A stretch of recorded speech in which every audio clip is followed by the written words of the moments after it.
गुरुजी आपके चरणों में कोटि कोटि प्रणाम। खुश रहिए। गुरुजी हमारा प्रश्न यह है कि मेरे पति थोड़ा नशा करते हैं और मेरे 2 बच्चे हैं, अक्षय त्रिपाठी और अच्युत त्रिपाठी।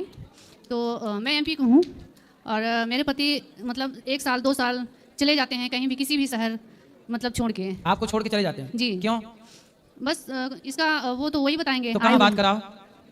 क्या नाम है पति का? मिथिलेश त्रिपाठी। मिथिलेश भैया यहाँ आओ, आ जाओ थोड़ा आगे। मिथिलेश भैया को आने दो। बच्चों के ऊपर भी बहुत गुस्सा करते हैं, पूरा मतलब हर चीज गुस्से में। थोड़ा मिथिलेश भैया से बात करो, जल्दी आओ। मिथिला नगरी यानी हाँ। जय जय। क्या नाम है आपका? मिथिलेश त्रिपाठी। कहाँ भाग जाते हो आप? सर ऐसा कुछ नहीं है, मतलब अब बिना मतलब कि मुझे महाराज जी बिना मतलब कि मुझे टेंशन मिलता है। काय का टेंशन? वही घर में किचाइन वो बिना मतलब की होती रहती है। अब हम कितना पेशेंस रखें, हमें एक्चुअली पैसे से टीचर है सर, पढ़ाते हैं। हाँ। तो जो है अब कितना कमाते हो? तो ऐसा कुछ प्राइवेट कोई फिक्स नहीं है, मतलब कभी 30 35 40 50 जो मिल जाए। ठीक है। हाँ। तो आपकी पत्नी आपको क्या, आपसे क्या चाहती है पत्नी? सर हम तो सब करना चाहते हैं, हमें तो कुछ नहीं चाहिए, लेकिन ये मतलब इन पता नहीं इनको क्या जो है बीमारी है सोचने की। ठीक है। फालतू सोचने की क्या बीमारी। सोचती रहती है? मतलब अनाप शनाप चीजें, मतलब हम साथ में भी हैं तो भी गलत सोचना मेरे बारे में। अच्छा, आप पे शक करती रहती हाँ है? बिल्कुल, मैं साथ में हूं तो भी सोचना इनका रहता है। मैं अब उसके साथ में क्या करूँ, कैसे कंप्रोमाइज करूँ? कितना मतलब एक पेशेंस होता है सर सहने का गुरुजी। अब जब एक्सीड कर जाता है, बाहर चला जाता है तो फिर मुझे हटना पड़ता है। बात कराओ पत्नी से। बच्चों के लिए सर, अब क्या करूँ मैं? तो क्यों आप अपने पति पे संदेह क्यों करती हो? सर हर चीज की दवाई है, शक की दवाई थोड़ी है, इसे महाराज जी संदेह की दवाई नहीं है। जी महाराज जी, मैं आपसे झूठ नहीं बोल रही। महाराज जी मैंने इनको कई बार मतलब अब क्या ही बताऊं, कई बार मैंने देखा है, पकड़ा भी है, और तब भी इनके साथ भी मतलब वो करके भी ये मतलब वही कहते हैं कि मुझे कुछ मत कहो और बच्चों को मारना, बच्चों को छोड़ के चले जाना, यही सब रहता है। बच्चों को मारा ना करिए।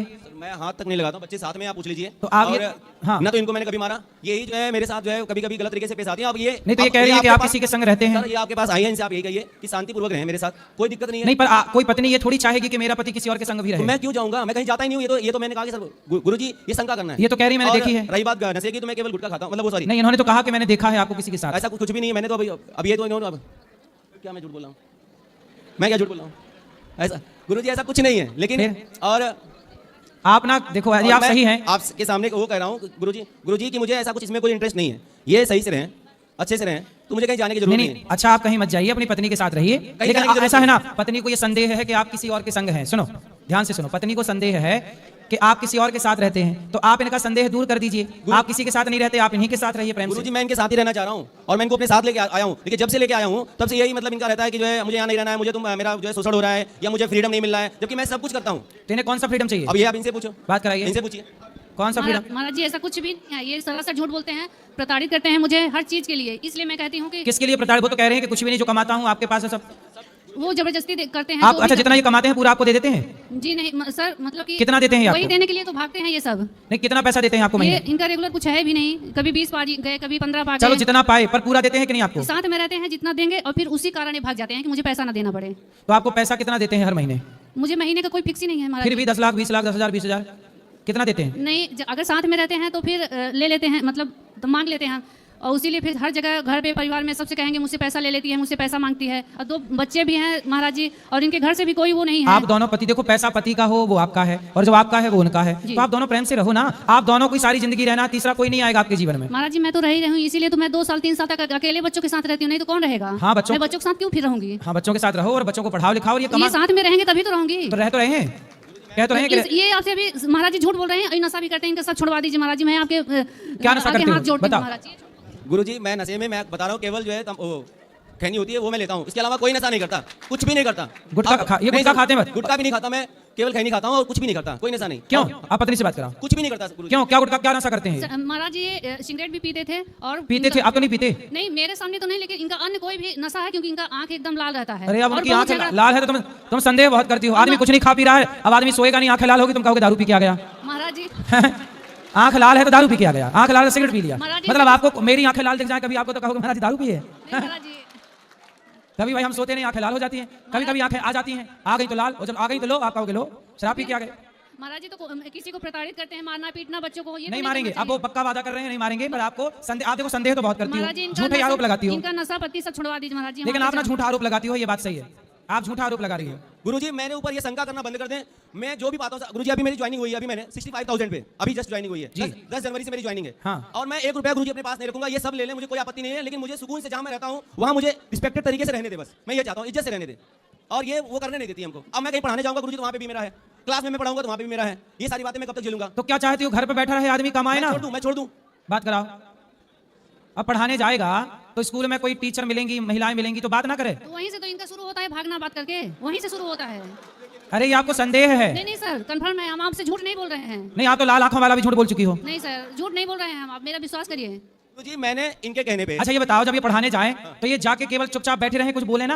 अब कोई टीचर है, कोई कुछ पूछ रहा है, अब माना कि इनकी प्रिंसिपल मैडम होगी ऊपर हेड में, या कोई सहायक टीचर होगी, कोई महिला होगी, तो इससे कोई बात भी ना करें? नहीं, कोई दिक्कत नहीं मुझे था। ऐसा किया करो ना, आप इनके संग जाया करो। तो वही दिक्कत है सर, वो महाराज जी वही दिक्कत है इनको। मैं क्या? उसी में मैं भी काम कर रही हूँ रिसेप्शन का, तो इनको दिक्कत है कि वहाँ मेरे स्कूल में क्यों काम कर रही हूँ। अच्छा, आप दोनों एक ही स्कूल में काम करते हैं? सर मैंने बोला भी नहीं एक बार भी, बोला एक बार भी तुम खा जाओ बच्चों की कसम, मैं झूठ बोल रहा हूँ, खा जाओ। गुरुजी मैंने एक बार भी नहीं बोला कि मैं इनको जबरदस्ती लेके गया हूँ। हाँ। वहाँ पर भी लेके गया हूँ जहाँ भी ज्वाइनिंग हुई मेरी। तो मतलब जहाँ आप रहते हो वहीं रहती हैं? हाँ, मतलब उनको स्कूल में भी? वहाँ पे भी जॉब दिला रहा हूँ कि वहाँ पे तुम भी कर लो, कोई दिक्कत नहीं, मुझे कोई प्रॉब्लम मतलब स्कूल में ये भी रहती है साथ में? हाँ। तो साथ में रहती हो फिर भी संदेह है?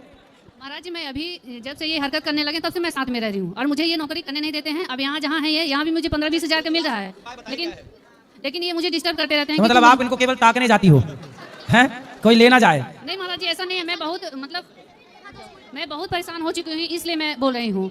चलो आप प्रेम से रहना, और इनके जहाँ ये जाए बस पीछे पीछे चले जाना, जाया करो साथ में। महाराज जी इनका कसम छुड़वा दीजिए, कसम खा के इनका नशा पहले छुड़वा दीजिए। नशा कौन सा? खैनी? अच्छा खैनी, चलो खैनी से बात। गलत जो काम करते हैं वो केवल खैनी खाते हैं ना? महाराज इनसे कसम खिलवा लीजिए कि गलत काम नहीं करेंगे। अच्छा सच बताओ, आपका किसी और स्त्री के साथ चक्कर है? कुछ भी नहीं है। माँ कसम खा के बोलो कि माँ नहीं? कसम गुरुजी कुछ भी नहीं है, ऐसा कुछ भी नहीं है, ऐसा गुरुजी कुछ भी नहीं है। और देखो ये माँ कसम खा गए। और जब से मैं इनको अपने साथ लाया हूँ, मैं तनिक भी अब इनको कैसे दिलाऊं? नहीं, इनका कोई इलाज नहीं है फिर। कैसे दिलाऊं इनको? इनका कोई इलाज नहीं है फिर। मैं किस तरीके से दिलाऊं इनको, बताइए आप बताएं मुझे कि आप कौन सी कसम खिलाना चाहते हैं, मैं वो तैयार हूँ। आप बताओ कौन सी कसम खिलवाएं, बताओ इनसे पूछो। पत्नी की खाओगे? पत्नी की खाओ कसम। गुरुजी आप बोल दीजिए, मैं सब तैयार हूँ। कौन सी कसम खिलवाएं बताओ, तैयार पति तुम्हारा? महाराज जी जो आपको अच्छा लगे वही। खवा तो दिया माँ कसम। तंबाकू भी नहीं खाना, चलो तंबाकू कारण रास्ता बिगड़ रहा, छोड़ दो। ठीक है गुरुजी मैं छोड़ दे रहा हूँ तंबाकू। खाओ माँ कसम, नहीं खाओगे? माँ कसम वृंदावन की या नगरी की कसम खा के कह रहा हूँ, भगवान की कसम खा के रहा हूँ गुरुजी कि मैं तंबाकू भी छोड़ दे रहा हूँ, लेकिन ये शंका करना छोड़ दें, नहीं फिर मैं इनको छोड़ दूंगा, अब आजीवन दूंगा। अब नहीं, अब देखो आप संदेह नहीं करना। अब देखो पति ने कसम खा लिया सब प्रकार की, तुम्हारा पति गलत नहीं, तुम झूठी उंगली करती रहती हो। आप तुम ही कसम खाओ, तुम ही कसम खाओ। अब तुम खाओ माँ कसम के, तुम संदेह नहीं करोगी पति पे। महाराज जी ये सारे गलत काम छोड़ दें, मैं माँ कसम खाती हूँ कि इनके ऊपर संदेह नहीं वो करूँगी। तो खा के कसम, तुम खाओ के माँ कसम खा के मैं बोलती हूँ मैं संदेह नहीं करूंगी। तो ये छोड़ देंगे तो मैं नहीं छोड़ तो करूँगी। दिए, छोड़ तो दिए, छोड़ दिया जी तो ठीक है, मैं अगर गलत काम नहीं करेंगे मैं संदेह नहीं करूँगी। माँ कसम? हाँ माँ कसम। आपकी माँ है? जी ठीक है फिर। इनकी नहीं है। गुरुजी एक छोटा सा मेरा प्रश्न था आपसे। हाँ हाँ कि एक बोलो बोलो। एक सेकंड, मैं ये कह रहा था गुरुजी, हम लोग जो है गुरुजी ये मूर्ति पूजा करते हैं, जैसे हमारे दिमाग में चलता है कि तो क्या ये सही है? आपके हिसाब से गलत है? गुरुजी अब हम तो कहते हैं कि निराकार है, कोई रूप नहीं है भगवान ठीक का, है। कोई स्वरूप नहीं है, मतलब उनको कोई बता नहीं सकता। पहला तो ये है कि हम मूर्ति स्वरूप दे दिया उनको, ठीक है, अलग अलग भगवान है हर जगह पे अलग भाव, ठीक है, लेकिन मैंने उनको स्वरूप दे दिया। अब वो क्या रहा है कि फोटो में बन जा रहे हैं, कपड़े पे भगवान के फिगर बन जा रहे हैं, अब वो कपड़े खराब हो जाते हैं तो नालियों में फेंक दिए जाते सही हैं, है। फोटो फेंक दिए जाते हैं, रोड पे फेंक दिए जाते हैं। तो मेरा ये था कि ये ऐसा क्यों हो रहा है, मतलब ऐसा नहीं, कपड़े अपने में जो भगवान बना लेते हैं वो ठीक नहीं है। फोटो में भी तो फेंके जाते हैं रोड हाँ, पे। ठीक है, लेकिन जो मूर्ति पूजा है हमारे यहाँ, देखो भगवान जैसा कि आपने कहा निराकार है, तो जो भगवान निराकार है तो हमारा भगवान इतना पावरफुल है कि वो निराकार भी हो सकता है और जरूरत पड़ने पर साकार भी हो सकता है। तो नरसिंह भगवान साकार रूप में प्रकट हुए। लेकिन गुरुजी जैसे मुस्लिम धर्म वाले हैं, हाँ। अब हम उनका कोई मूर्ति नहीं है, कोई वो नहीं है, कुछ नहीं, तो मैं तो गुरुजी मतलब अंदर से ये फील करता हूँ कि उनका अच्छा है, क्योंकि उनके भगवान या उनके ऐसे कुछ ऐसे रोड पे मिलते नहीं है, हमारे मिल जाते हैं। क्योंकि हमारे भगवान सुलभ हैं, सहज हैं, सबको प्राप्त हो जाते हैं। तो रोड पे मिल जाते हैं, फोटो में मिल जाते हैं, भगवान कण कण में रहते हैं। अच्छा ये बताओ, नहीं, वो तो- आपके पिताजी की फोटो आपके मोबाइल पे है कि नहीं? हाँ है। तो जब आप पिताजी की फोटो देखते हो जी। तो वो फोटो खाती है? नहीं खाती है। बोलती है? नहीं बोलती है। सुनती है? नहीं।